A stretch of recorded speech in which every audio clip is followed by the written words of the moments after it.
बहुत दिनों बाद वैसे मैं अपने घर आया हूँ फर्स्ट ऑफली। तो मैंने कहा था इन्वायरमेंट चेंज होती है, आपका माइंड भी चेंज होता है, माइंड में रूप बदलते हैं। फर्स्ट ऑफली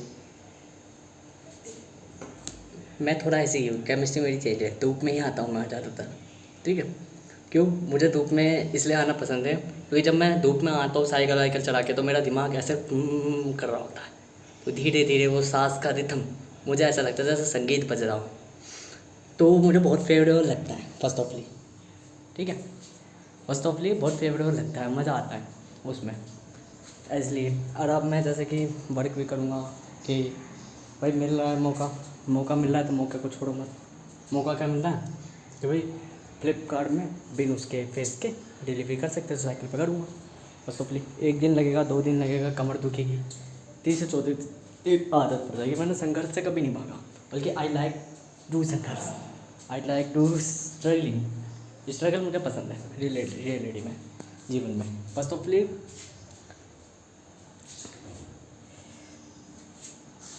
कुछ चीज़ें मैं बात करूँगा, जैसे कि मेरा फर्स्ट सरकमस्टेंस 3 सितंबर 2025। मैं जिसे पहली लड़की कहता था वो रियलिटी में एक छलावा थी, मेरे मन की कल्पना मात्र। जैसे एक बच्चा होता है ना, बच्चा देख के यूँ समझ जाता है this is real, this is mind.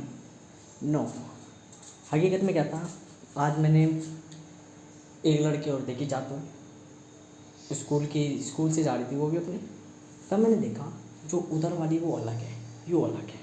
तब मेरे को दिमाग में कनेक्टिविटी आई। कभी उस समय मैं जो मुझे फेवरेबल लग रही शक्ल या फेवरेबल डिज़ाइन लग रहा, उस डिज़ाइन को देखकर मैं ये सोचा this is my design, this is my favourite design. ठीक है, और वो फेवरेट डिज़ाइन अलग अलग चीज़ें थी, अलग अलग डिज़ाइंस थे, और रियलिटी में वो उसे एक ही समझ रहा।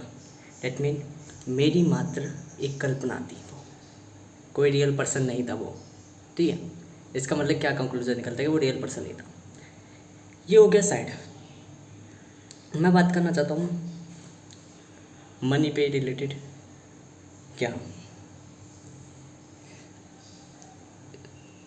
ऑब्जर्व करते हैं फर्स्ट ऑफली ब्रेन की वायरिंग को। अन्य लोग, अदर्स पर्सन हमेशा से अपनी नीड्स, अपनी फुलफिलमेंट, अपनी लायबिलिटीज़ को कम वो करते हैं, क्योंकि लायबिलिटीज़ शॉर्ट टर्म रिजल्ट देती है। हम एंटरप्रेन्योर, जब हमारे 2 रूप होते हैं, एक मैनेजर का, एक एग्जीक्यूटर का। जब हम मैनेजर में फ़िलोसफीज लिख रहे होते हैं, फ़िलोसफी मतलब चिंतन, जब हम स्टेबलाइजेशन की प्रोसेस लिख रहे होते हैं, तो एवरी टाइम हम थिंक करते हैं कि जब भी हम कोई फ़िलोसफी लिख रहे होते हैं मैनेज कैसे हो जाए, बट विदाउट एग्जीक्यूशन। हम विदाउट एग्जीक्यूशन सारी टेक्निक्स लिख देते, ऐसे ऐसे हमें ये करना चाहिए, देन हम रिच बन सकते हैं। बट उस रिच के लिए हम इम्प्लीमेंट नहीं कर पाते उस टाइम पे, क्योंकि हमारी उस टाइम पे ट्रेड नहीं होती। ठीक है, हम ये मानते हैं, हम वहाँ पे ये रूल्स लिखते हैं, हम जनरली रूल्स लिखते हैं। जनरल रूल्स का मतलब ये है, स्पेसिफिक रूल वो हो गया जैसे कि केवल मेरे लिए क्या सही है वो मेरी लाइफ। जनरल रूल में मैं उस छोटे पर्सन को देखता हूँ, उस पर्सन की कल्पना करता हूँ जिसके पास कुछ भी नहीं है, जिसके पास कोई क्वालिटी नहीं, जिसके पास कोई स्किल नहीं है, जिसके पास कुछ भी नहीं है, कि मतलब अगर कुछ भी अगर सिचुएशन आया वो बर्बाद हो जाए, या किसी भी टाइम पे अगर फैमिली हो, सपोज़ करो मैंने कही कि भाई आपके इन्वायरमेंट के हिसाब से जब भी आप काम करते हो, तो मान लो अगर आपकी नीड खुद की 1000 रुपये है, तो इन्वायरमेंट आपको 4 देता है। ठीक है, इन्वायरमेंट आपको 4 देता है, 4000 रुपये। ठीक है, ये है जब आप अपनी कंज्यूमर्स को बहुत कम प्रोडक्टिव चला के चले, मतलब बहुत मिनिमाइज करके एक रूल्स पे चले। ठीक है, यही रूल्स, यही रेगुलेशंस तब और क्लियरिटी हो जाती है जब आपके पास सब कुछ है, बस आपको थोड़ी एक्स्ट्रा इनकम कमानी, तो 4 के 4 आप तो बचते हैं, 1 रुपया भी आपका खर्च नहीं होता, 0 रुपया। ठीक है, फिर इसी का एक और ब्रांचेस आ जाती है कि चलो माना कि आपने फैमिली भी कर ली अपनी, आपके बच्चे हैं, आपकी वाइफ है, या आपके माँ बाप हैं, अब आपको खर्चा चलाना है। अब आप कैसे खर्चा चलाएंगे? देखो अलग अलग तीनों सिचुएशन है, फर्स्ट और सेकंड सिचुएशन तो आसान है, थर्ड सिचुएशन में थोड़ा कॉम्प्लीमेंट लगता है कि कैसे हम सॉर्ट आउट करेंगे, कैसे हम सॉल्व करेंगे। ठीक है, जब हमें कुछ नहीं आता और हमारी जो फैमिली है वो, पहली बात तो फर्स्ट ऑफली जो ये चीज़ें उस समय नहीं करनी चाहिए थी जिस समय पैसा ना हो। बस जीवन है, क्या हो क्या पता, कर तो हम उसी टाइम रहे हो जब हमारे पास बढ़िया हो। अब वेल्थ होगी डिस्ट्रॉय, तो वापस कैसे बोलूँगा जाए। अकेला कमाओगे तो खर्चा नहीं चल पाएगा, अकेले कमाओगे तो खर्चा नहीं चल पाएगा। आपका पार्टनर्स इम्पोर्टेंट रखता है कंपनी में। अकेले चलाओगे फाइनेंस तो इन्वेस्ट नहीं कर पाओगे। आपका पार्टनर इम्पोर्टेंट रखता है रोल प्ले। अब यदि हो सके तो अपने पार्टनर को कहें, या फिर क्या करें, अकेले कमाएं पर मैनेजेबल कमाएं। मैनेजेबल का मतलब यह है, भूल जाए कुछ समय के लिए कि बच्चों का स्कूल है, भूल जाए कुछ समय के लिए कि इन्वेस्टमेंट क्या है, अपने प्रेजेंट पे ध्यान दें। मैटर ये नहीं करता आपके बच्चे स्कूल जा रहे नहीं जा रहे, जब आपके पास पैसा होगा तो आपके बच्चे स्कूल अपने आप जाएंगे। That is the point. मेरे दादा ने भी जब रामपारा से भाग के आए थे, माना कि थोड़ा बुरे बुरे काम करे थे, बट उस अगले ने इतनी बना ली थी कि अरबों की संपत्ति वो 10 साल पहले लेके बैठा था, और 1 रुपये की फूटी कौड़ी ना लेकर आया था यहाँ पे। तब हुनर से, केवल कैसे, बातें, कम्युनिकेशन, प्रॉपर्टी का काम कर लिया और कमाता चला गया, साथ के साथ बनाता चला गया। सीमेंट के कट्टों का काम कर लिया, मेहनती था मेरी तरह। ऐसे मेरे परदादा ने, जब वो भाग के आया था तो उसने भी इतनी संपत्ति बना ली थी, 5 गांव में उसका नाम चलता था, 5 गांव का सरपंच था मेरा दादा रामपारक का। तो हमारे खून में ही ऐसी चीज़ है। पहली बात तो हम स्ट्रगलिंग करते हैं तो हमारे डीएनए, मेरे डीएनए में ही ऐसा है, बस मेरे बीच के मेरे पापा वगैरह निकल गए, बाकी हमारे खून में ही ऐसा है कि हम मेहनती हैं बस टॉपली। क्यों, मेरे दादा ने भी यही करा था। नमक की रोटी खाती थी मेरी दादी, और अपने बच्चों को नमक की रोटी खिलाती थी। जब बना लिया, जब अच्छे से रह लिया, एक कमरे में सारे रहते थे, जब अच्छे से कर लिया तब घी के पकवान बनते थे। ये होता है बुद्धिमान व्यक्ति। बुद्धिमानी उसमें नहीं है कि जब आपकी जेब में खोटी कौड़ी ना हो और मैगी के पैकेट ला के रख लो। बुद्धिमानी उसमें नहीं है जब आपकी जेब में फूटी कौड़ी ना हो और अपने बच्चों को ऐश कराने लग जाओ। लिमिट से कराई जाती है। जब नहीं है तो आज को ना सोच के कल को सोचा जाए तो अरबों की संपत्ति बन जाती है। क्या मेरे दादा ने बनाई? समय लगा, पर जब बनाया तो दुनिया आज तक नाम लेती है। तो ये पॉइंट रखते हैं मैथ का। धीरे धीरे मैच्योरेशन साइकिल और स्टूडेंट साइकिल, वो साइकिल में मैच्योरेशन साइकिल और एक बॉय साइकिल में क्या फ़र्क होता है। बॉय साइकिल में ये था, जब मैं देखता था कि ये लड़की आ रही है जा रही है, ठीक है, एक आधी बार, पहली बात तो कुछ इंसिडेंट्स थे, मेरा ब्रेन हमेशा एकादशी को मुझे दिखाता था, तो मैंने इसलिए मिस्टीरियस, भूतनी, छलावा ये कहने लग गया था फर्स्ट ऑफली। धीरे धीरे वो बहुत कम दिखती थी। तो इकोनॉमिक्स का एक फॉर्मूला होता है, अवेबिलिटी जितनी कम उतनी ज़्यादा वैल्यू हाई, तो मैं इसलिए आकर्षित भी होता था फर्स्ट ऑफली मेनली। तो धीरे धीरे टाइम बीता। आज मैं समझता हूँ कि आज मैं जब इतना मैच्योर हो चुका हूँ, तो आज मैं जब देख रहा हूँ कि रूल्स ब्रेक पे जब मैं चल रहा हूँ तो मुझे पता चली कि लड़की एक नहीं अनेक चलती है, अलग अलग इन्वायरमेंट के हिसाब से बदल सकती है। वाइफ एक नहीं, अलग अलग इन्वायरमेंट के हिसाब से बदल सकती है। वाइफ होती है कि जब मैच्योरेशन साइकिल रिस्पॉन्सिबल साइकिल में बन जाती है, व्यक्ति संघर्ष से कर्म में आ जाता है। तब अभी संघर्ष चल रहा है जीवन का, बाद में संघर्ष नहीं चलेगा। संघर्षपूर्ण जीवन चलता है पर अलग रूप में चलता है, फिर कर्मों के रूप में चलता है। कर्म मतलब धर्म, जिस धर्म में वह कार्य कर रहा है वो कर्म उसका संघर्ष कहलाएगा। फिर तो संघर्ष का बहुत रूप इतना बदल जाता है कि उससे संघर्ष नहीं कहा जाता। फिर जो 30-35 साल की उम्र होती है, या वो उम्र जिसमें व्यक्ति एक फादर रिलेटेड बन जाता है, मैच्योर योग के पूर्ण कैपेबल पर्सन जो बन जाता है, उसके लिए फिर संघर्ष नहीं कहलाता, क्योंकि संघर्ष उसको दुखी नहीं देता। पहली बात तो वो स्टेबल हो चुका है। जो स्टेबलाइज नहीं है, जो बार बार चेंज हो रहा है, वो संघर्ष करता है। कहीं भी तुम देख लो, किसी एरिया, किसी सेक्टर में आए हो तो शुरुआत में तुम संघर्ष करोगे, बाद में धीरे धीरे स्टेबल हो जाओगे। तो फिर वो आप संघर्ष थोड़ी ना कर रहे हो। जब आप साइकिल चला रहे हो हैं धूप में, तो आप शुरुआत में संघर्ष कर रहे हो, धीरे धीरे आदत पड़ गई, फिर संघर्ष नहीं करते, फिर वो आपका कर्म बन गया कि ये मेरा काम है डेली का। ठीक है, फिर संघर्ष नहीं कराना, यही एक साइकिल है। और मैच्योरेशन साइकिल से ही आप स्टार्ट करते हो, क्योंकि मैच्योर व्यक्ति वो होता है कि अभी तुम वो अब धागे बने हो जो पिरो रहे हो मोतियों को। जब पूर्ण मोतियों पिरो लोगे तो एक कंट्रोलर बन जाओगे फर्स्ट ऑफ ऑल। क्या मैं इसी ऑब्जेक्टिव को पॉइंट करा दूंगा कि चीज़ें नीड्स बहुत कम होती है, ज़रूरतें बहुत कम होती है। व्यक्ति को मैनेजिंग आनी चाहिए, देन वो अपने आप को बना सकता है। वरना चीज़ें स्थिर चलती है, स्थायी चलती है, सिमुलेशन है एक तरीके का हमारा वर्ल्ड। इधर एक रूल लिखा रहता है, जो जितना बनेगा उतना ही बनेगा।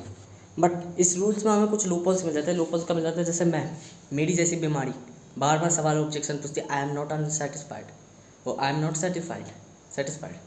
मुझे चेंज होना है, ना कि ग्रोथ करनी, मुझे चेंज होना है, चेंज। तो मेरी जैसे मिसवेरेबिलिटी हमारे डीएनए में ही दिखा देती है, दर्शा देती है, हमारे रूप चालों में दर्शा देती है कि हम आने वाले ज़माने में बड़े बनेंगे। बिकॉज हमें पता है ये लाइफ इज सिमुलेशन, ये वर्ल्ड इज सिमुलेशन। तो ये सिमुलेशन में जो हमारी हरकतें दिख रही है, ये हरकतें दिखा रही है कि हम सामान्य व्यक्ति नहीं हैं। हम सामान्य व्यक्ति नहीं जो गरीब मर जाए। हम वो व्यक्ति हैं जो सीधा इन्वायरमेंट की छाती पे लात रख के पूछते हैं हमें हमारा हक चाहिए, और उसे देती है, देना पड़ता है उसे। That is the point. सामान्य व्यक्ति मोह माया में फंस जाता है और वो शॉर्ट टर्म रिजल्ट लेकर अपने आप को स्टेबलाइज कर लेता है, और वही उसकी ज़िंदगी का आखिर परिणाम हो जाता है। या तो वो दुखी रहता है, सुख रहता है, या सुख दुख जीवन में चलता रहता है। व्यक्ति की बुद्धि जब जब समय के संग बदलती है, जब जब समय के संग बढ़ती है। इसलिए कहते हैं मैरिज बचपन में नहीं होनी चाहिए। मैरिज हमेशा थोड़ी तब होनी चाहिए जब व्यक्ति पूर्ण मैच्योर हो जाए, अकलमंद व्यक्ति हो जाए, अकल उसकी पूर्ण हो जाए। क्यों? यदि कम उम्र में शादी कर दोगे तो वो क्या करेंगे, नोक नोक से बातों में तलाक, नोक नोक से बातों में ये, क्योंकि शादी कोई मजाक नहीं है, वो एक कॉन्ट्रैक्ट है जिसमें कंपनी होती है। सामने वाले को कंपनी रख दी जाती है, सपोर्ट दिया जाता है, और सामने वाला आपको सपोर्ट दिया जाता है। आप काम बांटते हो कि भाई मैं बाहर का काम कर रहा हूँ, तुम घर का काम करो, तुम मेरे पैशन को, मेरी ड्रीम को ड्रीम बनाओ, मेरे घर को घर बनाओ, और मैं बाहर का काम करके आ रहा हूँ ताकि इस घर के लिए पूंजी जुटा सकूँ। तो दो तरह की लाइफ होती है, एक फाइनेंशियल लाइफ, एक ड्रीम लाइफ। ड्रीम लाइफ में आप अपने ऊपर काम करते हो, अपने फैशन पे काम करते हो, तो जो फैशन को मैनेज करेगी, जो पूरे घर को घर बना के रखेगी मैनेजमेंट, वो वाइफ करती है। और हस्बैंड बाहर से अनफेवरेबल फाइनेंशियल सोशल स्किल्स का वर्क करता है। इसी का उल्टा भी कर लो, वाइफ कभी ये कर लेती है, पति वो कर लेता है। ठीक है, तो फर्स्ट ऑफ ऑल आपका ये मैटर करता है पूरा सिस्टम। पर अधिकांश व्यक्ति क्या है, कोर्ट शादी को समझते जैसे हक जमा लिया। रिस्पॉन्सिबिलिटी हक जमाने में नहीं होती। आप किसी के मालिक नहीं हो, आप किसी के स्वामी नहीं हो। स्वामी का मतलब क्या होता है, सिंपल सा मतलब ये है, मैं चीज़ों को मैनेज कर रहा हूँ, व्यवस्थित कर रहा हूँ। मालिक नाम का कोई शब्द है ही नहीं वास्तविकता में। स्वामी नाम का कोई शब्द है ही नहीं। मैंने कोई चीज़ रची, मैंने उसे रची है, मैंने उस चीज़ को चलाया, मैंने उसे चलाया है। जब मैं रच रहा हूँ, चला रहा हूँ, तो मैं उसे कंट्रोल कर रहा हूँ। ठीक है, कंट्रोल जब मैं कर रहा हूँ तो कंट्रोल का मतलब मैं उसे व्यवस्थित कर रहा हूँ। ठीक है, मैं उसे व्यवस्थित रूप से बनाया है और उसे चलाया है, ना कि मैंने उसमें हक जमाया है। यदि मैं हक जमाऊँगा तो सीधी बात है, जिस समय मैं अपनी उंगलियाँ चलाऊँगा उस समय वो कठपुतली चलेगी, जिस समय मैं अपनी उंगलियाँ हटाऊँगा वो कठपुतली चलनी बंद हो जाएगी। और व्यवस्था में क्या होता है, मैंने एक बार कमांड लिख दिया, अब वो अपने आप चल रहा है मेरे अनुसार। ये व्यवस्था होती है। ठीक है, लाइफ हमेशा चलती रहती है। यदि रुक गई तो समझ जाओ रुक गई, फिर वो वापस ऑपरेट नहीं होती, वापस बॉर्न होती है। ये हमेशा समझ लेना। सांसें एक बार थम गई तो समझ जाओ दूसरा शरीर ही चाहिए। एक बार होने के बाद दोबारा नहीं उगेगी कि दोबारा उठ जाए। ये फिल्मों में चलता है कि सांसें रुक गई, उसका लिमिटेड टाइम होता है। जब तक हार्ट अगर एक बार बंद हो गया पूरी तरीके से, फिर हार्ट ऑपरेट नहीं करा जा सकता दोबारा, क्योंकि वो डेड हो जाएगा उतने टाइम पे। एक टाइम पीरियड होता है, उस टाइम पीरियड के अंदर में आपको वापस ऑपरेट करना पड़ता है, वरना क्या होगा, dead, heart is dead. This is a rhythm cycle. Rhythm cycle हमेशा ऑलवेज चलती रहती है।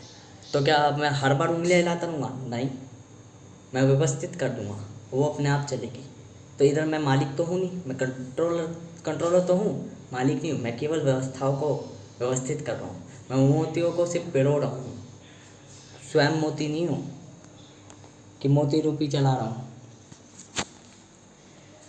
हमारे माइंड में ये क्लियरिटी होनी चाहिए कि जब एक मैच्योर पर्सन आता है तो धीरे धीरे वो चीज़ें समझ जाता है। जैसे मैं जब मैच्योर हो गया तो मैंने समझा कि रूल्स में अलग अलग अलग लोग बदलते रहते हैं, ठीक है भाई, अलग अलग टाइम पे बदलते रहते हैं। तो मैंने देखा उस टाइम पे जब मैं नादान था, बच्चा था, तो मैं यूँ सोचता कि भाई रियलिटी में कि ये जो है ये एक ही है और मैं इसे लाइक करता हूँ।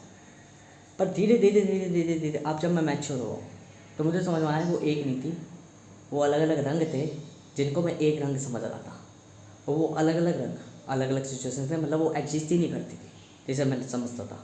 और जब वो एग्जिस्ट ही नहीं करती थी तो अब मैं जब मैच्योर हुआ हूँ तो अब मेरे को समझ में आया कि अभी तक मैंने तो जाना ही नहीं है कि मैं लाइक किसे करता हूँ। तो डैट मीन अभी मैंने चॉइस ही नहीं करी कि मेरी इच्छा क्या है। और जब मेरी आने वाले समय में इच्छा होगी तो मैं इतना कैपेबल हो जाऊँगा कि मैं रंग देखकर तो इच्छा नहीं मांगूंगा, मैं रंग की क्वालिटी देखकर इच्छा मांगूंगा कि ये रंग मुझे चाहिए या नहीं चाहिए। मैं रंग की काबिलताएँ देख के इच्छा मांगूंगा। वरना गर्मी में कोई काला कपड़ा पहन रहा है मतलब वो चूतिया ही कहलाएगा और कुछ नहीं, ठीक है ना। और जो क्वालिटी देख के खरीद रहा है कि गर्मी है तो क्या ही कपड़ा मेरे लिए बेहतर रहेगा, सूती है तो सूती बढ़िया रहेगा, वो थोड़ा ब्राइट पर्सन है क्योंकि उसको बीमारियों से दूर और ज़िंदगी में सुख की कभी कमी नहीं होगी। फर्स्ट ऑफली और दुख तो कभी नहीं जाता, दुख कभी नहीं जाता, पसीना नहीं जाएगा कभी भी, कितने भी कॉटन के कपड़े पहन लो पसीने तो आएगी आएगी धूप पे। और मैटरली एक और चीज़, लोग एजी में बैठते हैं, प्रकृति को मानवीकरण करते हैं मानव अनुसार, बट मुझे क्या पसंद है, मानव प्रकृतिकरण हो। बिकॉज ये लाइफ एक रूल पे चलती है। आप जितना प्रकृति को मानवीकरण करोगे ये प्रकृति अपने आप को और जटिल करते चले जाएगी। एक समय ऐसा आएगा कि आप घर से बाहर नहीं निकल पाओगे। मुझे देख लो, मैं घर से वहाँ से आज तक आ गया 10 किलोमीटर चला के साइकिल, और इतनी देर में लोग कल्पना करेंगे और हम कुछ बॉन्ड कर देंगे। That is the point. हमारी लाइफ, हमारी ह्यूमन, हमारी सिविलाइजेशन इसलिए इंजीनियरिंग कहलाती है क्योंकि हम स्ट्रगल करना जानते हैं, हम संघर्ष करना जानते हैं। यदि हम आलस करेंगे, यदि हम चीज़ों से व्याकुल ज़्यादा हो गए, सीधी सी बात, सिंपल सी बात यह है कि हम धीरे धीरे धीरे धीरे अपने ही विनाश की ओर चले जाएंगे। अतः हम अपने आप को इतना सॉफ्ट टिश्यू बना लेंगे कि वो मैच्योर साइकिल, जो मैन साइकिल है, कभी आएगी नहीं। एक बच्चा कल्पनाएँ करता है, मैंने कल्पनाएँ करी, बट अब मैं इंजीनियरिंग करता हूँ, अब मैं चीज़ों के सुझाव ढूंढता हूँ, अब मुझे समस्याएं उत्पन्न होती है तो समस्याओं पर मैं चिंतन करता हूँ, फिलोसफी लिखता हूँ। Philosophy is not or only imagination, philosophy वो इमेजिनेशन नहीं है, philosophy is the thought of expression और परसेप्शन। आपके परसेप्शंस जो एक्सप्रेस करते थॉट को, विचारों को, चिंतन, आपकी समस्याओं के सुझाव को जो आपके पर्सपेक्टिव द्वारा इन्वायरमेंट या अपनी बूझ से समझ जो बनती है वह फिलोसफी कहलाती है। That is a point. और फिलोसफी उस टाइम पीरियड का वो है जो आपको एक वास्तविक व्यक्ति बनाती है या और व्यक्तियों से थोड़ा अपर लेवल पे खड़ा करती है। मैथमेटिक्स वो ब्रांच है जिसमें व्यक्ति कल्पना करता है, गणित वो ब्रांच है जिसमें व्यक्ति की पहचान पता चलती है कि ये एक ह्यूमन है, व्यक्ति की ये पता चलती है बुद्धिमान ह्यूमन है, व्यक्ति की ये पता चलती है ये इंसान का बच्चा है जो कल्पनाएँ करता है, जो एब्स्ट्रैक्ट जानता है, जो पैटर्न को समझ सकता है। बट वो कल्पनाएँ कभी एक बार रियलिटी में नहीं होती। इसलिए एक बच्चे को कभी समस्याएं नहीं सताती, एक बच्चे को कभी ये नहीं सताती कि रियलिटी में मनी मैटर करती है, इसलिए एक बच्चा मनी से हेट करता है। बट एक अमीर व्यक्ति वो भी हेट करता है, बट वो लायबिलिटी सेट करता है ताकि मनी से, क्योंकि उसे पता है मनी गलत नहीं है, मनी को ऑपरेट करने वाले लोग गलत हैं। एक बच्चा टेक्नोलॉजी से हेट करता है, कहते हैं टेक्नोलॉजी जीने नहीं देती, बार बार स्ट्रेस देती है। पर एक मैच्योर पर्सन टेक्नोलॉजी को एज अ टूल इस्तेमाल करता है, बिकॉज उसे पता है टेक्नोलॉजी गलत नहीं है, उसे चलाने वाला व्यक्ति गलत है। क्यों? उसके अंदर ऑपरेट करने वाले लोग गलत हैं, जो उसके अंदर वो एल्गोरिथम फिट करते हैं, जो उसके अंदर वो सिस्टम फिट करते हैं। वरना एज अगर हम चाहें तो इस वॉर मशीन का दुनिया के कल्याण के लिए भी फ़ायदा कर सकते हैं। एक युद्ध में इस्तेमाल होने वाले न्यूक्लियर बम का केवल युद्ध में इस्तेमाल नहीं होता, बिजली बनाने में भी इस्तेमाल हो सकता है। बस ये है आपको राइट प्लेस पे उसको इस्तेमाल करना आना चाहिए, first ऑफली। That is the point. तो ये सारी टेक्नोलॉजीज है, सारे सिस्टम्स हैं। तो सिस्टम अपने आप में अच्छा भी है, सिस्टम अपने आप में बुरा भी है, प्रकृति अपने आप में अच्छी भी है, प्रकृति अपने आप में बुरी भी है, संसार समाज अपने आप में अच्छा भी है, बुरा भी है। समाज की प्रकृति बुरी है क्योंकि उसमें जानवरपना दिखता है, समाज में इंसानों की समझ बुरी है बिकॉज धीरे धीरे वो समझ जानवर की प्रवृत्ति धारण कर लेती है। पर एक व्यक्ति की प्रकृति हमेशा स्वच्छ होती है, एक बालक की प्रकृति हमेशा स्वच्छ होती है, पर एक युवा, एक समाज और एक व्यक्तियों के समूह की प्रकृति हमेशा बुरी होती है। बिकॉज उसमें समझे, हमेशा ध्यान रखना, 10 लोग हैं, मैंने कहा एक बच्चे को भाई इसमें बढ़िया कंटेंट लिखा है, इसमें बहुत बढ़िया चीज़ लिख रखी है, एक विद्वान व्यक्ति ने, इग्नोर करते कि 10 में से 9, 10 में से 9 इग्नोर कर देंगे। मैंने कही भाई सिगरेट है देख मज़ा आ रहा है, 10 में से 9 एक्सेप्ट कर लेंगे। That is the point of sociology. ये होती है सोशोलॉजी, समझा। बुरी आदतें आकर्षित लगती है क्योंकि वो शॉर्ट टर्म रिजल्ट दे देती है, अच्छी आदतें इसलिए बुरी लगती है क्योंकि वो शॉर्ट टर्म रिजल्ट नहीं देती। अनफेवरेबल आउटकम इसलिए मजे नहीं लगते क्योंकि उसमें स्ट्रगलिंग होती है, उसमें संघर्ष होता है, उसमें कर्म व्यक्ति को मैच्योर साइकिल पर उसे रियलिटी पता चलती है। वहीं फेवरेबल आउटकम इसलिए पसंद मज़े आते हैं क्योंकि वो कल्पनाएं होती है, उसमें कोई स्ट्रगलिंग नहीं होती, उसमें कोई वो नहीं होता, एक परफेक्ट आइडियलिस्ट थिंकिंग होती है जिसमें हम ये सोचते हैं कि जीवन बढ़िया है और जीवन बढ़िया ही चल रहा है, जिसमें हम आलसी बनते हैं, जिसमें हम अपनी पहचान भूलते हैं, जिसमें हम रियलिटी में अपने आप को एज अ गॉड समझते हैं। और ये गॉड ही सबसे बड़ा डेविल है हमारा। क्यों? ये हमें जीने नहीं देता, बल्कि गॉड ही वो एक कल्पना है जो सही है, विश्वास करने के लिए सही है, पर अत्यधिक विश्वास करने के लिए हानिकारक है। भाई डेविल वो व्यक्ति है जो हमें मैच्योर बनाता है, जो हमें कहता है मिस्टेक्स करो, क्योंकि मिस्टेक्स करोगे, एक्सप्लोर करोगे तो अपने आप तुम्हारा IQ बढ़ेगा, अपने आप तुम्हारी इंटेलिजेंस बढ़ेगी, अपने आप तुम बिल्ड करोगे, अपने आप तुम जब इंजीनियरिंग करोगे तो तुम्हें समस्याएं आएगी। तुम्हें शुरुआत में तो फिलोसफी आती ही आती है, हर व्यक्ति अपनी फिलोसफी लिखता है जब वो स्ट्रगल करता है। धीरे धीरे धीरे धीरे जब वो स्पेशलिस्ट बन जाता है, जैसे अगर मैं कहीं साइकिल चला रहा हूँ और मुझे नया रास्ता किसी ट्यूशन का देखना है आपने, तो शुरुआत में मैं 3-4 रास्ते देखूँगा, ओ ये फ्लाईओवर के नीचे या फ्लाईओवर से पहले, तो कई बार गलतियाँ करूँगा। धीरे धीरे जब आदत पड़ जाएगी तो मुझे सोचने की ज़रूरत नहीं पड़ती, मैं तुरंत बाइक भगाता हूँ या साइकिल चलाता हूँ और मैं सीधा ट्यूशन पहुँच जाता हूँ और उसके बीच में अपनी कल्पनाएँ भी कर देता हूँ। कि फ़िलोसफी तभी तक चलती है जब तक आप एग्जीक्यूट नहीं करते। धीरे धीरे एग्जीक्यूट के संग आदत पड़ जाती है, टेकलिंग के संग, और फिलोसफी समाप्त हो जाती है क्योंकि फिर आप फिलोसफी नहीं करते, फिर आप फिलोसफी कहीं और कर रहे होते हो और वहाँ पे सीधा एक्ट कर रहे होते हैं, एग्जीक्यूशन। 3 तरह की चीज़ें चलती हैं। First philosophies, strategies, second execution और थर्ड मैनेजमेंट। 3 तरह की क्वालिटी होती है एक CEO में। CEO मतलब चीफ एग्जीक्यूटिव ऑफिसर मत समझो उसको, CEO मैं उसको कहता हूँ जो कंपनी का ओनर होता है, कंपनी को इंटेलिजेंस देने वाला पर्सन होता है, ये कंपनी का मेन पर्सन है, इंटेलिजेंट पर्सन, जो जिसके अंदर एक क्वालिटी होती है कि उसके अंदर नॉलेज भी होती है, उसके अंदर चालाकी भी होती है, मतलब स्मार्टनेस भी होती है, और उसके अंदर मैनेजमेंट की क्वालिटी भी होती है। मतलब उसके अंदर 3 तरह की क्वालिटी है, उसके पास नॉलेज भी है, एग्जीक्यूशन भी है और मैनेजमेंट भी है। एग्जीक्यूशन के संग क्या है? चालाकी आती है। आप एक चालाक व्यक्ति कौन कहलाता है? जो सही समय में सही निर्णय ले और सही निर्णय पर सही एक्ट करे, तुरंत एक्ट करे, वो एग्जीक्यूशन के डर कहलाता है। मैनेजर क्या कहलाता है? सही व्यवस्था हो, सही प्लेटफॉर्म, सही चीज़ों को चुने और अपने अनुसार लिखे। और नॉलेज क्या कहलाती है? जो जाना, जो समझा, उस पर काम करो, उसको ऑब्जर्व करो, उसकी पहचान करो, अपनी आइडेंटिटी रखो कि हम ह्यूमन हैं, तो हम ह्यूमन नेचर को ऑब्जर्व करते हैं और उनसे पैटर्न बनाते हैं, पैटर्न समझते हैं, इन्वायरमेंट के पैटर्न को समझते हैं, पैटर्न्स को, रूल्स को परस्यू करते हैं, देन उस पर वर्क करते हैं। That is a point.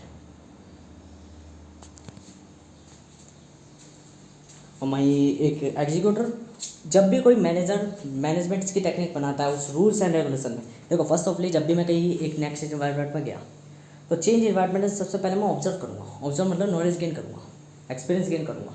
मैं गेन करूँगा कि इधर का रूल्स मतलब कि इसका रूल्स, इसके रेगुलेशन, इसका सिस्टम रियलिटी में वर्क कैसे कर रहा है, क्योंकि मैं तो अनजान हूँ, मुझे क्या पता अभी किस तरीके का पैटर्न ऑपरेट कर रहा है। धीरे धीरे मैं ऑब्जर्व करूँगा तो मैं पहचान दूँगा पैटर्न। अब मैं मैनेजिंग में कोई परफेक्ट पैटर्न चुनूँगा। परफेक्ट मतलब कि देखिए मुझे 10 तरीके के रास्ते हैं वहाँ पे, कि कुछ लोग गरीब भी है, कुछ लोग अमीर भी है, कुछ लोग अमीर से और अमीर बन रहे हैं, कुछ लोग गरीब से और गरीब बन रहे हैं, कुछ अमीर से गरीब बन रहे हैं। ठीक है, मैंने चीज़ें सीखी, देखी, जानी और समझी। देन मुझे रियलाइज़ हुआ कि अमीर ऐसा क्या कर रहे हैं जो अमीर से और अमीर बन रहे हैं, और ये अमीर जो गरीब बन रहे या ठहरे हुए हैं, ये ऐसा क्या कर रहे हैं, और जो गरीब और गरीब बन रहे ये क्या ठहर रहे हैं। तो धीरे धीरे मैंने जब ऑब्जर्व करा तो नॉलेज गेन हुई। फिर मैंने चालाकी द्वारा अपना स्मार्टनेस गेम खेला। मैंने क्या करा, अब 2 पहलू लिए मैंने। पहले मैंने इनमें मैनेजमेंट बनाया, इनका जब समझा तो मैंने एक मैनेजमेंट बनाया कि राइट स्ट्रेटेजी क्या है, मुझे देखना है मेरे लिए फेवरेबल क्या है। मेरे लिए फेवरेबल है मैंने अमीर और अमीर बन गए। तो वहाँ पे कई चुनौतियाँ आई, कई समस्या आई, कई प्रॉब्लम्स आई। मैंने सबकी प्रॉब्लम सॉल्व लिख लिख के अभी एग्जीक्यूट नहीं करा, सिर्फ लिखा है कि अमीर अमीर ऐसे बन गए। पर मैं वो चीज़ कर नहीं पा रहा बिकॉज मैं अभी गरीब हूँ। वो अमीर और अमीर बन रहे हैं, मैं तो अभी गरीब हूँ ना, मैं कौन सा अभी अमीर हूँ। तो फिर मैंने सोचा चलो ठीक है, पहले गरीब से अमीर बना जाए। ठीक है, गरीब से अमीर बना जाए। तो मैंने वहाँ पे स्ट्रैटेजीज लिखी। जब मैंने सारी स्ट्रैटेजीज मैनेजमेंट पूरा लिख दिया, व्यवस्थित लिख दिया, उसे व्यवस्था बना दी, तब मैंने एग्जीक्यूट करना चालू करा। मैंने धीरे धीरे अपनी चालाकी द्वारा, अपनी स्मार्टनेस द्वारा उस पर ये जो मैंने मैनेजमेंट लिखी थी, मेरी चतुराई थी, और देख कर मैंने चीज़ों को समझा, पापा और अपने अनुसार फिलोसफी लिख दी वहाँ पे। धीरे धीरे धीरे धीरे मैंने गरीब से अमीर बना, फिर अमीर से अमीर बना, और यही थी मेरी एग्जीक्यूटिंग। इसलिए तो मेरा this is the last month of my गरीबी। ये मेरी गरीबी का लास्ट मंथ है बिकॉज अब मैं गरीब नहीं रहूँगा क्योंकि आई एम द एग्जीक्यूटर। ये दिख गया होगा 8-9 दिन की जो मैंने वीडियोस बनाई थी, मैंने किसी रखी थी कि अब ये नियति समाप्त हो चुकी है, मैं दूसरी नियति में आ गया हूँ, अब मैं एग्जीक्यूटर हूँ। तो बोलती मेरे अगले दिन से झलके दिखने लग गई थी एग्जीक्यूटर की। तो कुछ समय बाद, एक आधे दिन में, परसों दिन में थोड़े थोड़े पैसे कमाने लग जाऊँगा क्योंकि मेरे लिए पैसा बहुत न्यूनतम चाहिए मुझे। देखो, लोग कहते हैं जितना ज़्यादा पैसा आए उतना ज़्यादा बढ़िया। मैं कहता हूँ जितना कम पैसा आए उतना ज़्यादा बढ़िया। दो चीज़ें हैं, एक तो लालच नहीं आएगा, फर्स्ट ऑफली आप चीज़ों से इन्फ्लुएंस नहीं होगे। आप एक लिमिटेड टाइम पे जब पैसा कमाओगे, लिमिटेड टाइम तक का पैसा कमाओगे, अर्न करोगे, कोई दिक्कत नहीं। अब भी बिन बेरोज़गार बैठो ना, कोई दिक्कत नहीं। थोड़ा पैसा कमाओगे, कोई दिक्कत नहीं। उसके बाद जो टाइम बचेगा उस टाइम पे अपनी फ़िलोसफी लिखोगे तुम। वो फ़िलोसफी आपको वर्क करती है, वो इन्वेस्टमेंट कहलाती है, आपकी ड्रीम वर्क। यूँ नहीं कि आपको 2 पैसे फालतू मिल रहे हो तो आप एक्स्ट्रा टाइम दे रहे हो, वर्क कर रहे हो, नहीं, वो लालच कहलाएगा। उससे क्या हानि होगी, आप उस चीज़ में टिके रहोगे। हमें टिके नहीं रहना, हमें बदलना है, हमें एक्यूमुलेट करना है। एक्यूमुलेट मतलब जैसे ही बन जाए वैसे ही चेंज कर दो, थोड़ी और एक्स्ट्रा इनकम बना लो। हमें इनकम बनानी है एक्स्ट्रा, ना कि हमें वेजिस कमानी है एक्स्ट्रा। एक्स्ट्रा कमाई नहीं कमानी हमें, एक्स्ट्रा इनकम बनानी है, एक्स्ट्रा सोर्स बनाने हैं हमें। हम ट्रेडिंग कर रहे हैं, हम साइकिल चला रहे हैं, तो हम साइकिल चला चला के थोड़े पैसे जोड़ती, तुरंत उसको एक्यूमुलेट करके कुछ और व्यवसाय खोल लेंगे जिसमें हमें लगेगा। क्यों? जब हम घूमेंगे, साइकिल चला रहे तो 10 चीज़ों में हमारी चतुराई इस्तेमाल करेगी। चतुराई मतलब हमारी वो स्मार्टनेस जो कि यूँ दिखा रही है कि चौर किस चीज़ का किस चीज़ की प्रोडक्टिविटी इन्हांस्ड है। जब हम उसमें कूदेंगे तो देन हम वर्क करेंगे। जब हम वर्क कर लेंगे तो चतुराई ने फिर हम चालाकी की तरह एग्जीक्यूट करेंगे, तुरंत बदलेंगे अपने आप को, चेंज करेंगे, एक्यूमुलेट करके, देन वहाँ व्यवस्थित होकर वहाँ एक्यूमुलेट करके, फिर चेंज करेंगे, फिर एक्यूमुलेट होकर, फिर चेंज करेंगे, फिर एक्यूमुलेट करके। This is the real analysis. 2 तरह के ब्रेन होते हैं, एक एनालिटिकल और एक creative. Creative thinking free state में होता है, क्रिएटिव मतलब इमेजिनेशन, और एनालिटिकल प्रोडक्टिव स्टेट में होता है, जहाँ हम चीज़ों को एनालाइज करते हैं, जहाँ हम चीज़ों को समझते हैं कि रियलिटी क्या है, व्हाट इज़ द रियलिटी। जब मैं बात कर रहा हूँ किसी कॉम्प्लेक्स की, कि मुझे कॉम्प्लेक्स को अंडरस्टैंड करना है, मुझे रिड्यूस करना है, तो हम जैसे वो व्यक्ति है जो कॉम्प्लेक्स को अंडरस्टैंड करते टाइम तो उसके लॉजिक्स को, उसकी प्रणालियों को, उसकी प्रोसेस को कहीं और इम्प्लीमेंट करते हैं। मैंने सीखा सेड्यूस कैसे करना है, मैंने सीखा सेक्स कैसे करना है, मैंने सीखा मास्टरबेट करते टाइम में क्या थिंकिंग आ रही है। मैंने उन्हीं फॉर्मूलाज को उठा के जब मैंने ट्रेडिंग में लगाया, धीरे धीरे मैंने अपनी कैपिटल्स डाली, धीरे धीरे मैंने सेड्यूस करा अपनी मार्केट को, तो एक समय मेरा पोर्टफोलियो इस तरीके का इन्हांस बन गया कि अब वो मुझे खुद मनी दे रहा है। That is the point. मैंने सारी रूल्स बनाए, मैंने सारी रेगुलेशंस बताई, मैंने सब ये बताया कि भाई से स्टॉक मार्केट आपको पैसा देती है।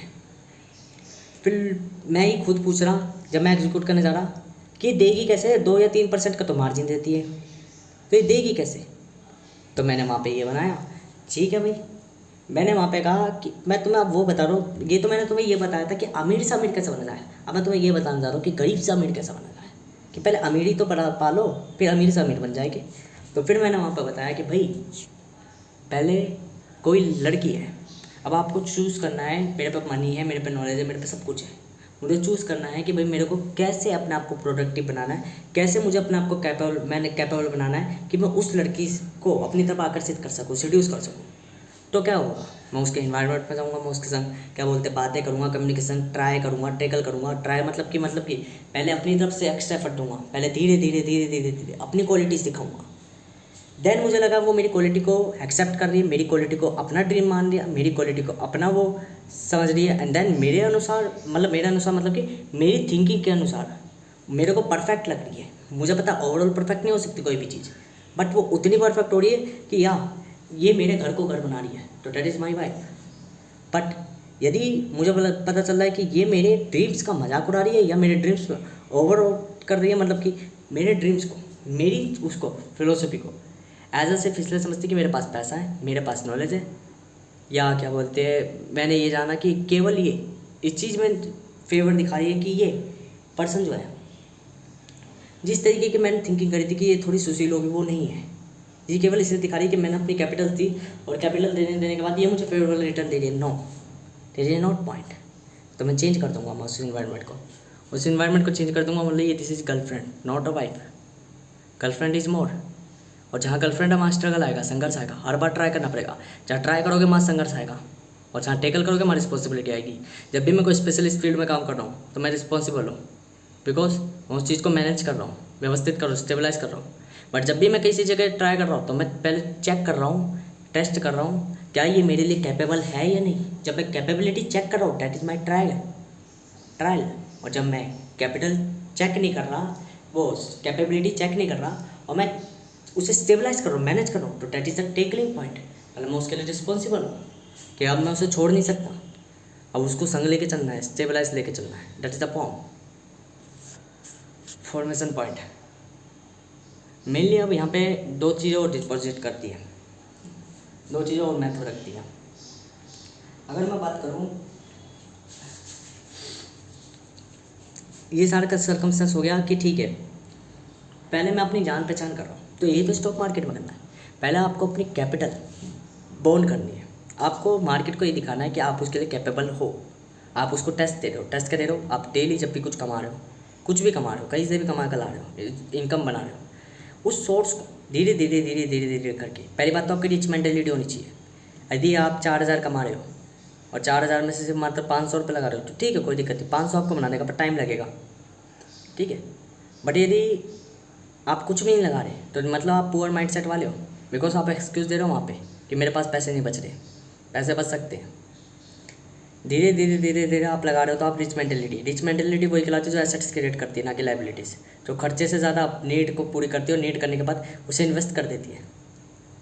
सेकेंड चीज़ तो ये हो गई कि आप कैपिटल वहाँ पे बॉन्ड कर रहे हो, कैपिटल अपनी जोड़ रहे हो, ETFs में लगा रहे हो, बॉन्ड्स में लगा रहे हो, ना कि स्टॉक्स में पैसा लगा रहे हो। लालच नहीं कर रहे आप जोड़ रहे हो पैसा। और थर्ड चीज़, आप अपने आप को एक्युमुलेट कर रहे हो, आप अपने आप को चेंज कर रहे हो। समय आने पर आप अपने आप को इंटीग्रेट कर चेंज कर रहे हो। चेंज का मतलब ये है अपना पैसा कहीं और लगा दे रहे हो और तुरंत लगा के वहाँ से अपना इनकम सोर्स जनरेट करो। फर्स्ट पॉइंट आपको ये करना है, जब आप गरीब हो, अमीर होती वही कहलाता है जिसके पास सोर्स होते हैं, जिसके पास अपॉर्चुनिटीज़ के पॉइंट्स होते हैं। आइडिया बाद में इस्तेमाल होगा, आइडिया है, आइडिया की कोई वैल्यू नहीं होगी जब तक उसमें इन्वेस्टमेंट नहीं होगी। जब तक आपके पास रिसोर्स नहीं है, कल्पना कितनी भी हो, ढांचा डिज़ाइन कितना भी हो, यदि आपके पास मटेरियल ही नहीं है कि मुझे परमाणु बम बनाना है कैसे, यूरेनियम ही नहीं है, तो कल्पना और थीसिस रहती है, वो रियलिटी में कभी एग्जीक्यूट नहीं हो सकती जब तक आपके पास यूरेनियम ना हो, आपके पास रिसोर्स ना हो, आपके पास सोर्स ना हो। माइंडसेट एक एंटरप्रेन्योर की एक पहचान है, परंतु वो पहचान उसकी सोशल आइडेंटिटी नहीं है। सोशल आइडेंटिटी उसकी रिसोर्सेज है। रिसोर्सेज वो बनाता है या पाता है, वो अपने आप को उस लाइसेंस को अप्रूवल कराता है जिससे वो स्टेट एक्वायर कर सके। क्योंकि एटम बम बनाने वाला केवल वो एक थियोरेटिकल पर्सन नहीं था, साथ में उसने यूरेनियम का इस्तेमाल करा था। केवल उसकी कल्पना ने परमाणु बम नहीं फोड़ा था, यूरेनियम ने फोड़ा था। तो प्रणालियाँ सिद्धांत होते हैं, पर उनके अंदर जो फैक्ट रूप और उनके अंदर के जो तत्व होते हैं वो एलिमेंट्स कहलाते हैं। और elements is real world, materialist है, पर आइडिया, सिद्धांत, लॉजिक सब आइडियलिस्ट है। तो जो बात का इस्तेमाल करें, एक थियोरेटिकल पर्सन और एक्सपेरिमेंटल पर्सन जब मिलते हैं, देन बनता है एक अप्लाइड साइंटिस्ट, यानी हम जैसा inventor. I am not engineer, I am not only theoretical person, मतलब I am not only philosopher, I am the path. मैं एक इंजीनियर भी हूँ, एक फिलोसोफर भी हूँ। और देन जब मैं 19 साल का हूँगा तो मैं एक इन्वेंटर कहलाता हूँ फर्स्ट ऑफ ऑल। तो रिसोर्स एक एंटरप्रेन्योर के लिए दो चीज़ें बहुत महत्व रखती है, माइंडसेट और रिसोर्सेज। माइंडसेट है, ठीक है, बनना कैसे है। पर रिसोर्सेज वो कैपिटल बॉर्न करती है जो कि होनी चाहिए इन्वेस्टमेंट। देन लास्ट थर्ड क्या करती है, मैनेजमेंट। आप पे डिसिप्लिन होने से सीक्वेंस वो अपने आप आ जाता है। जैसे इन्वायरमेंट आपका है वैसे आप हो जाओगे प्रोडक्टिव। कोई व्यक्ति काम पे जा रहा है प्रोडक्टिव हो रहा है, घर जाके पैर पैर तोड़ रहा है अपने, क्यों, environment change, productivity lose. Environment good, productivity enhance, that is a form. अच्छे इन्वायरमेंट में पढ़ने का मन करता है because good environment good vibe. ये वाइब क्या है कि हमारा ब्रेन चीज़ों से डिस्ट्रैक्ट नहीं होता। और माई बैड इन्वायरमेंट इन्फ्लुएंस बहुत करता है बिकॉज उसमें बहुत चीज़ें मिसवेरिएबल होती है, बहुत चीज़ें एक दूसरे से इंटरकनेक्टेड ही नहीं होती, अलग अलग होती है। तो जब भी हम पढ़ाई कर रहे हैं तो फर्स्ट ऑफ ऑल आप अपने ध्यान में ये रखें कि जब पढ़ाई कर रहे हो तो पढ़ाई से रिलेटेड ही सब्जेक्ट हो, डिस्ट्रैक्शन वाली चीज़ ना हो। That is a form. यही कि प्रोडक्टिविटी थर्ड जो मैनेजमेंट चाहिए वो इन्वायरमेंट के हिसाब से हो जाता है। ऐसे जब मार्केट में आपको पैसा लगाना है, पैटर्न सीखना है, वो अपने आप सीख जाओगे ऑपरेट। जब मार्केट में पैसा लगाते चले जाओगे, कैपिटल डालते चले जाओगे, तो कैपिटल इन्हांस हो जाएगी। तो आइडिया आपको इनपुट करना है, आइडिया बनाना है, स्मार्टली आपको प्ले करना है। वो स्मार्टली प्ले के लिए आइडिया कहाँ से लाओगे, ऑब्जर्वेशन से। नॉलेज कहाँ से लाओगे, ऑब्जर्वेशन से। ऑब्जर्वेशन मतलब कि सिडक्शन से चीज़ें सीखी, ट्रेडिंग में लगा दी, दैट इज़ अ फॉर्म। या खुद से चीज़ें बनाई, खुद से पैटर्न रिकॉग्नाइज करा, खुद से पैटर्न आइडेंटिफाई कर लिया मार्केट में और देन उसमें अप्लाई कर दिया, that is a form. Smartly play matter करता है। और second smartly play risk management. Risk management लेता है आप पे कैपिटल इतनी है पर आप छोटी छोटी पोजीशंस पे एक पैटर्न पोर्टफोलियो बना रहे हो, देन पाउंड, ठीक है। और थर्ड चीज़ अपॉर्चुनिटी गेन।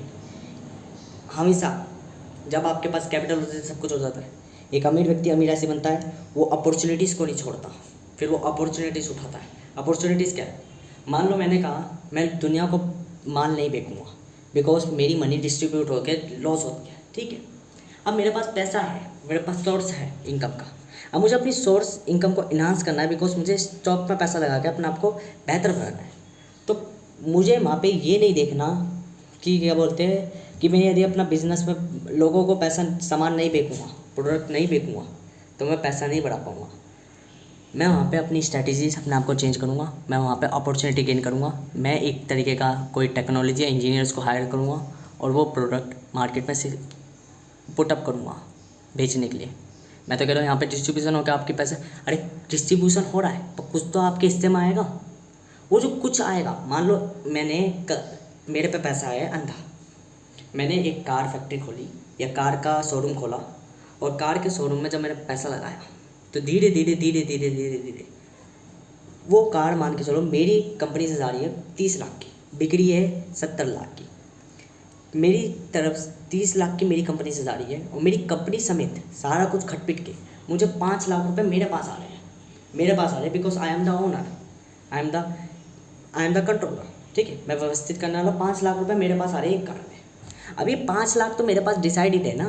अब मान लो इस 5 लाख में भी 30% टैक्स हटा दो, डिडक्टेड हटा दो, सब कुछ हटा दो, तो ये 5 लाख में से सपोज कर लो 3 लाख की मैं कहता हूँ 3 लाख जो है मेरे पास आ रहे हैं ना। अब यदि मैं उसे सेव कर लूँ कैपिटल सेव कर लूँ केवल, तो सेव करने के बाद वो डिस्ट्रॉय है। क्यों, लॉन्ग टर्मली आप कोई फ़ायदा का नहीं है, 10 साल बाद आपकी ज़िंदगी लिमिटेड है। बेहतर क्या है, उस 3 लाख रुपए को मैं जहाँ मुझे लगाना था, माना कितना % लॉस हुआ, 70 लाख की कार बिक रही है और मिले कितने, सिर्फ 3 लाख। यही तो डिस्ट्रीब्यूशन में लॉस होता है।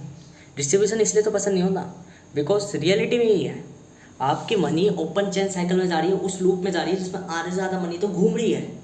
उसमें से थोड़ी मनी ही जनरेट हो सकती है, पर वो थोड़ी जनरेट तो हो रही है, बहुत सूक्ष्म वो मिलता है। ट्रेडिंग की तरह ही होता है ये। Trading is the loop, trading loop है जिसके बीच में आप अपनी मनी घुमा रहे हो और वो 10 जगह घूम रही है, आपको नहीं पता। जब तक आपने अपना पैसा लगा रखा और देख नहीं रहे तब तक मनी बार बार बदल रही है आपकी, अलग अलग कंपनीज के पास जा रही है, अलग अलग कंपनी से वो अलग अलग फॉर्म्स ली जा रही है। जब आप देख रहे हो तो वो रुक जा रही है। ये परसेप्शंस की फ़िलोसफी होती है, फिलोसफी ऑफ परसेप्शंस, कि जब आप कोई मनी आपने मार्केट में छोड़ दिया, आपने अपने 5 रुपये छोड़ दिए ना, वो 5 रुपये हर बार बढ़ रहे हैं या बदल रहे हैं, या घट रहे हैं या बढ़ रहे हैं, घट रहे हैं या बढ़ रहे हैं। जब आप आए तो आपको कोई एग्जैक्ट पोजीशन मिलेगी उसकी। ये होता है कि प्रेजेंट मैटर करता है, कि जब आप सही टाइम पे आए, मान लो गलत टाइम पे आए, 3 रुपये बन रखे उस 5 रुपये के, तो आपने उसे वापस छोड़ दिया, देन वो बदले बदले बदले बदले, अब आप नेक्स्ट टाइम पे आए तो 5 रुपये। आपने कहा ये तो वही मिल रहा है, ठीक है, आपने फिर छोड़ दिया। फिर आप कुछ समय और बाद आए तो आपको दिखा ये 6 रुपये बढ़ गया, आपने सेल कर दिया। Date is a form. बहुत सिंपल बताया, पर ऐसे सिंपल नहीं चलता, अलग अलग तरीके से चलते हैं सर्कमस्टेंस। जब तक आप देख नहीं रहे मनी आपकी ऑलमोस्ट चेंज हो रही है, एवरी टाइम ट्रेड हो रही है, इधर से उधर, इधर से उधर, इधर से उधर, इधर से उधर, इधर से उधर, ओपन चेंज जा रही है, डिस्ट्रॉय भी हो रही है, बन भी रही है। जो बन रही है बहुत कम बन रहा है, इसलिए वो कम, समथिंग इज न्यू, और something is new is mind. That is a form. एक अमीर अपॉर्चुनिटी गेन करता है क्योंकि वो अपनी टेक्निक को समझता है कि मार्केट को बेचना पड़ेगा, क्योंकि इनकम एक्स्ट्रा सोर्स ऐसे ही जनरेट होते हैं। गरीबी में इनकम एक्स्ट्रा सोर्स नहीं जनरेट करने। प्रोडक्ट सेल करना है, सेल कर लो, अपने आप को व्यवस्थित करना कर लो, जो आपको बेटर लगे वो कर लो, बट कभी भी हाई टेक रिस्क नहीं लेने। ये अमीरों के काम है, गरीबों के नहीं। पहले गरीब से अमीर बनो, फिर अमीर से और अमीर बनो। That is a form. और अमीरी से अमीर बनना मतलब कि rich to rich, rich to rich, अपनी एवरी वांट को क्लियर डाउन करना है। जब आप गरीब हो तो वांट डिज़ायर छोड़ो, वर्क पे ध्यान लगाओ। और जब अमीर हो देन सोचो कैसे मैं वांट और डिज़ायर को पा सकूँ। That is a form. और लास्ट, एक अमीर कहलाता क्या है? एक एंटरप्रेन्योर कौन कहलाता है? जो आइडियाज़ जिस पर है, जिस पे फिलोसफीज है, जिस पे स्ट्रेटजीज है, जिसे मैनेजमेंट करना आता है, जिसे चीज़ों को रिस्क लेना आता है, जिसे चीज़ों को समझना आता है, जिसे चीज़ों को टैकल करना आता है, और लास्ट में जिसे एग्जीक्यूट करना आता है, जिसे चलना आता है, जिसे अगर कोई नहीं है तो अपने आप चल सकता है, जिसे रिच मेंटेलिटी जिसके पास कि एसेट्स में क्रिएट करो, लग्जरीज और सोशल प्रतिष्ठा कुछ काम की नहीं है। बिकॉज रोल्स रॉयल्स में घूमना या बाकी कारों में घूम के लोगों को चिढ़ाना कोई बड़ी बात नहीं है, बल्कि अपने ऊपर काम करना और डेवलप करना और दान करना ही। That is a form of point. Your society अपने आप ही, यदि एक कार में घूम के तुम ये दिखा रहे हो कि मैं अमीर हूँ, तो उससे बेहतर ये है आप दान कर लो, तब भी अमीर बन जाओगे। क्योंकि चाहिए आपको रिस्पेक्ट, वो रिस्पेक्ट वहाँ से भी मिल जाएगी। और यदि कार में घूम रहे हो तो आप अपने आप को सॉफ्ट टिश्यू बना रहे हो, और सॉफ्ट टिश्यू मतलब कि इस दुनिया के लिए नहीं है, वो मैच्योर पर्सन नहीं है। और जो दान कर रहा है वो अपने आप को स्टेबल रख रहा है, वो कह रहा है कि भाई सीधी बात है, जैसा हूँ फटी चप्पल का वैसे ही रहूँगा। That is a form.